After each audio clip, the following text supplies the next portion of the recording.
Welcome back to Aaron's Harp. My name is Darby. I'll be your bartender. Today, my name is Bond, James Bond, because we're doing the Vesper Martini.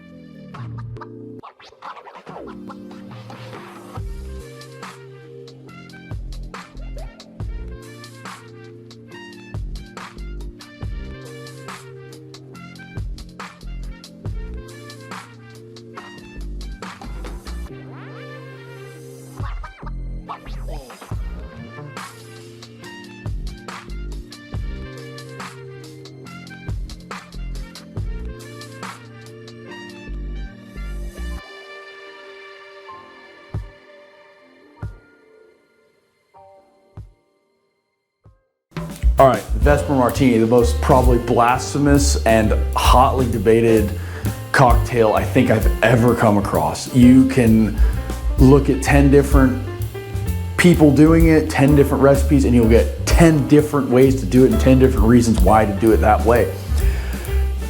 This cocktail, right, there's two lines in the James Bond series that we all know, right? If you've ever watched James Bond, you know these two lines. One is the name is Bond, James Bond. The other is vodka martini shaken, not stirred. That's it, right? Which is wrong. We stir martinis, right?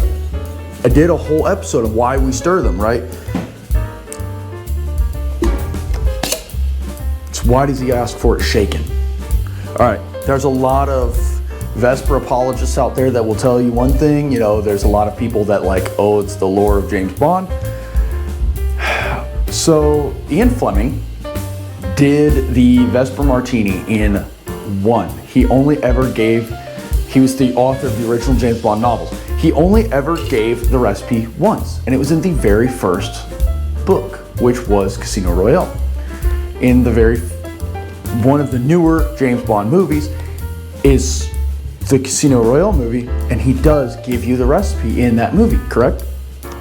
And now, I wasn't able to get some of the things that would have been at the time in the 1960s used. One of those was 100 proof Stoli vodka. That was the staple of the time, right?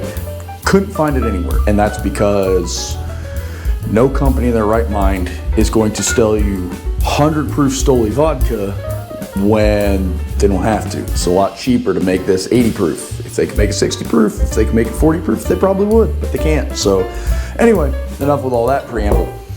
We're gonna use regular Stoli. The other thing I could not find, it is still available, is Gordon's gin, because James Bond specifically asked for 2 measures of Gordon's. I couldn't find Gordon's anywhere, and maybe my liquor stores locally just suck. They don't, they're great. I can generally find most things that I want. But I could not find Gordon's anywhere. So we're gonna go with the classic Beefeater gin, right? That's why I've got these 2 giant bottles out here.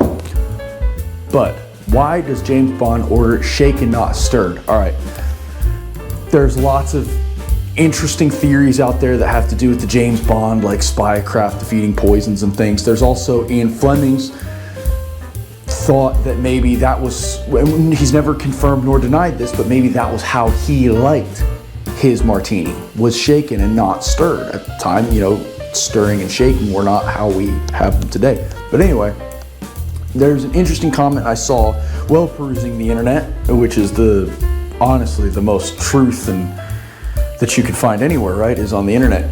No, that's just dumb. But what I did find was a really, really interesting thought, right?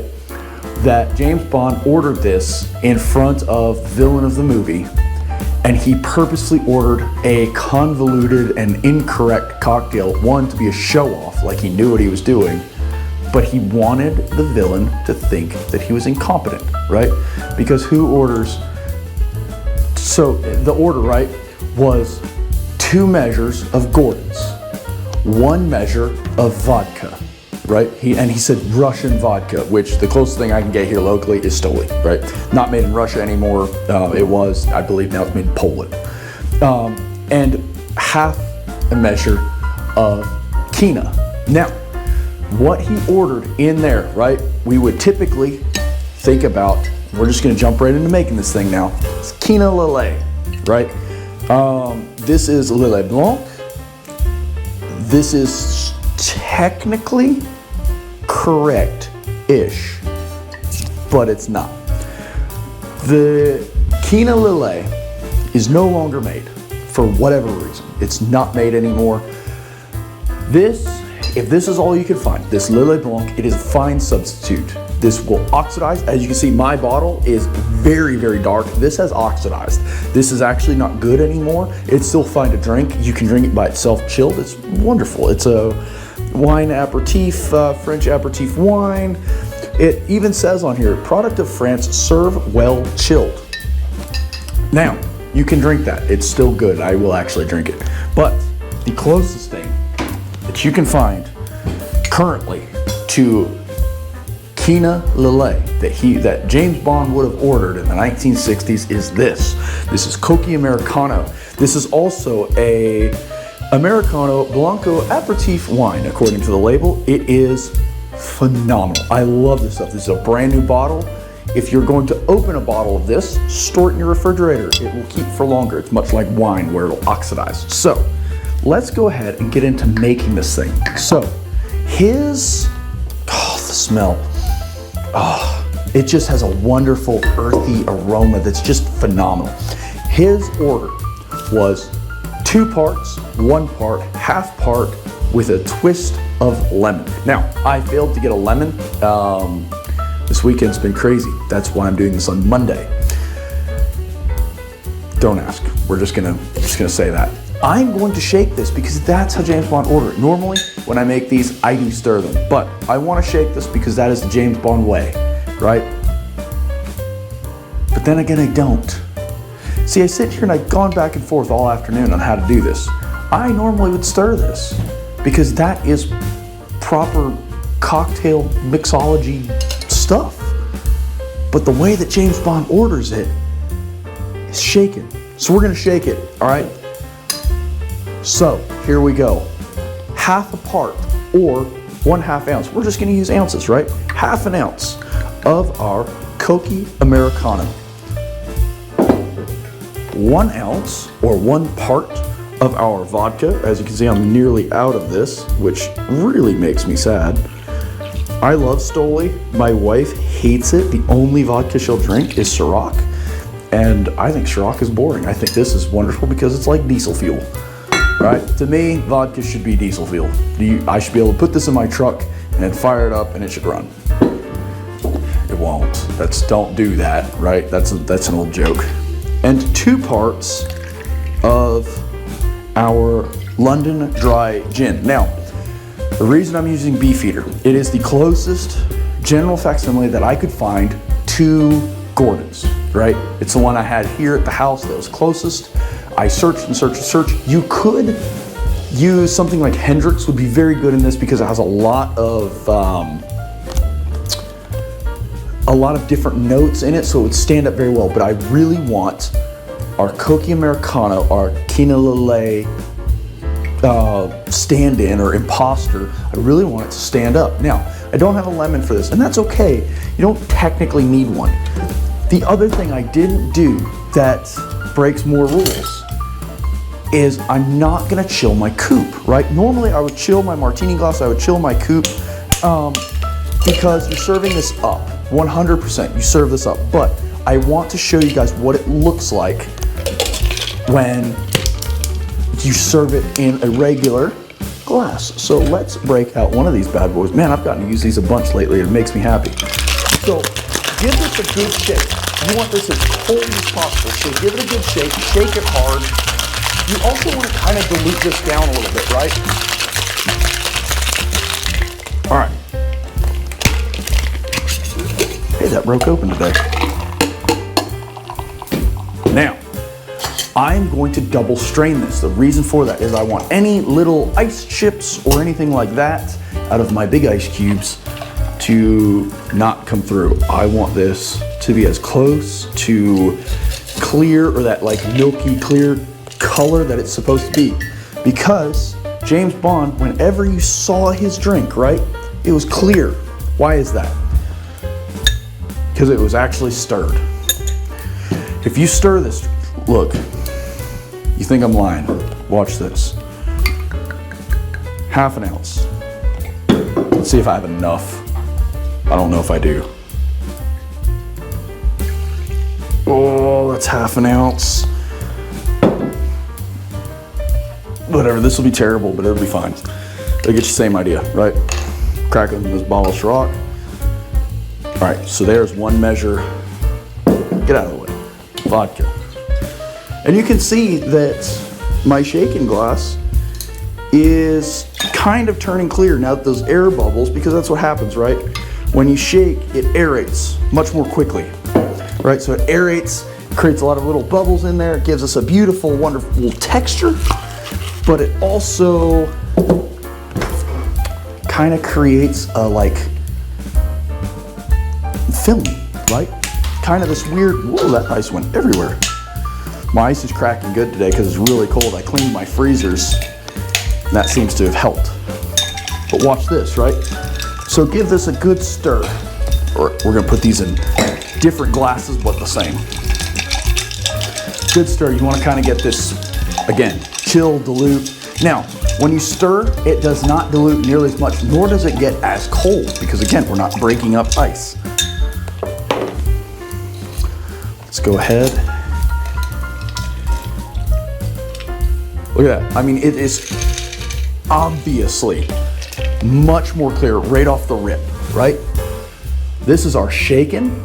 It's a little bit more hazy, and this is our stirred. Now, just because I'm deathly curious, we're gonna sample these side by side and see what we get. So let's go with the classic, right? Obviously I don't have my twist of lemon on there. It would add a beautiful citrus note right on the nose, and it give you that little citrus as it hits your tongue, but anyway. All right, very, very dry, right? Oh gosh, but there's this beautiful sweetness. Oh man. So that's the thing about using the Cocchi Americano, right? It has this wonderful little herbal sweetness that the Lillet Blanc does not have. The Lillet Blanc is much more similar to like a dry vermouth, because they're both considered a fortified wine, of course. But this Cocchi Americano is also a wine aperitif, but it has just this extra layer of sweetness in there. And now the shaken,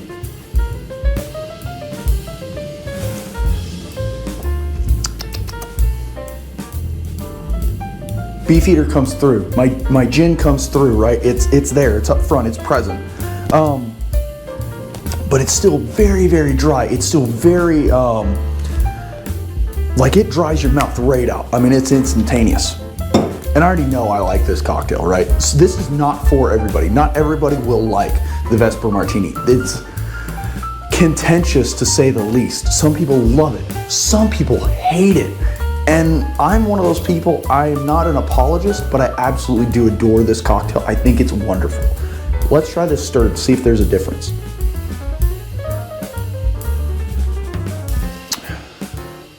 Oh yeah. Okay, so maybe somebody who doesn't drink martinis very often would not find a difference in these, right? Your shaking is very good. It's colder, I will say that. If you're gonna stir this, put your coupe in the freezer. Put your martini glass in the freezer. The shaken obviously is much, much colder, so it hits your palate, is immediately chilling. But our stirred,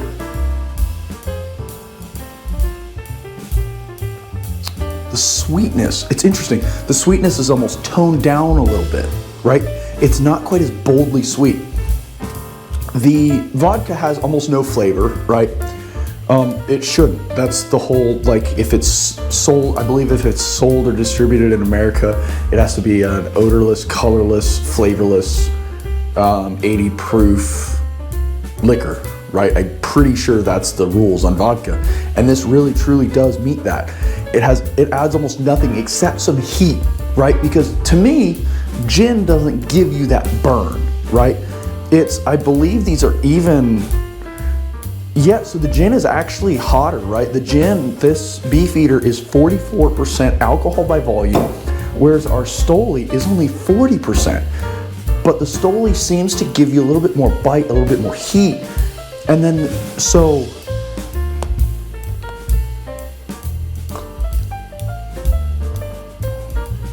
that's beautiful. Much more floral, much less sweet.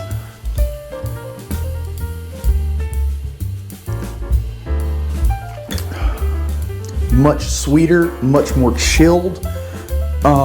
Do I have a preference now that I've done both side by side? No, I do not.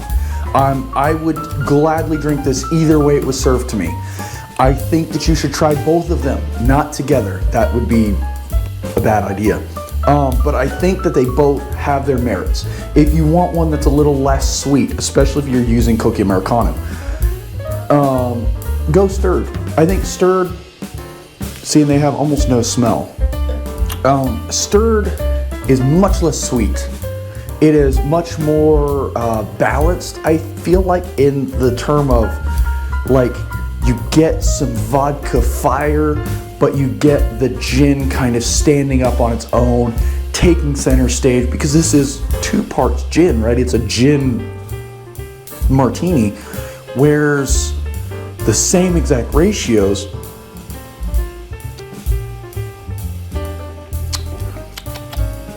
much sweeter.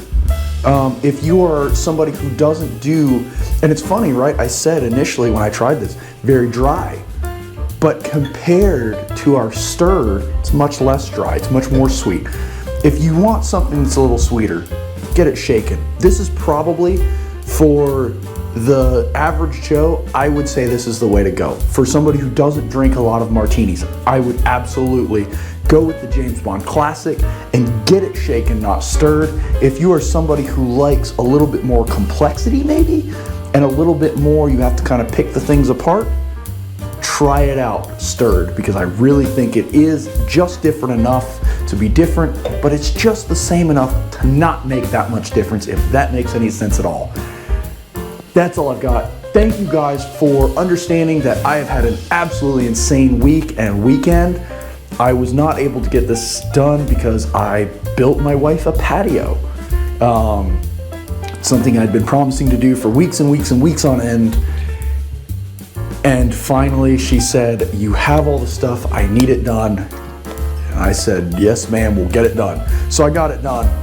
So thank you guys for understanding. I did not get this out over the weekend, so I'm super late, which is that unusual at this point? Probably not. But anyway, if you want more content like this, if you're interested in my takes on classics, or, you know, not so classics, please do drop us a like, subscribe, you'll see a lot more. I try to have these up every weekend. I think now we're just gonna shoot for that Saturday upload. I was trying to do Friday afternoons, Friday evenings, but that's just not working out so well. But anyway, thank you guys so much. I appreciate every single one of you. Remember, do all the YouTube things, like, comment, share, subscribe. It helps me out, helps me keep growing. To all of you who have subscribed, thank you so much. You guys are absolutely my inspiration for continuing to do this. I love every single one of you. Thank you. If you want to support me outside of YouTube, I usually have a link down in the description, which has my Patreon, which, if you're throwing money at things and you've got money to throw at things, throw it over there. I'll use it to buy more alcohol, because that's what I do. I buy alcohol. If you don't want to do that and you want to just buy me a gift, you can do that on my Amazon wish list. That is all bar paraphernalia.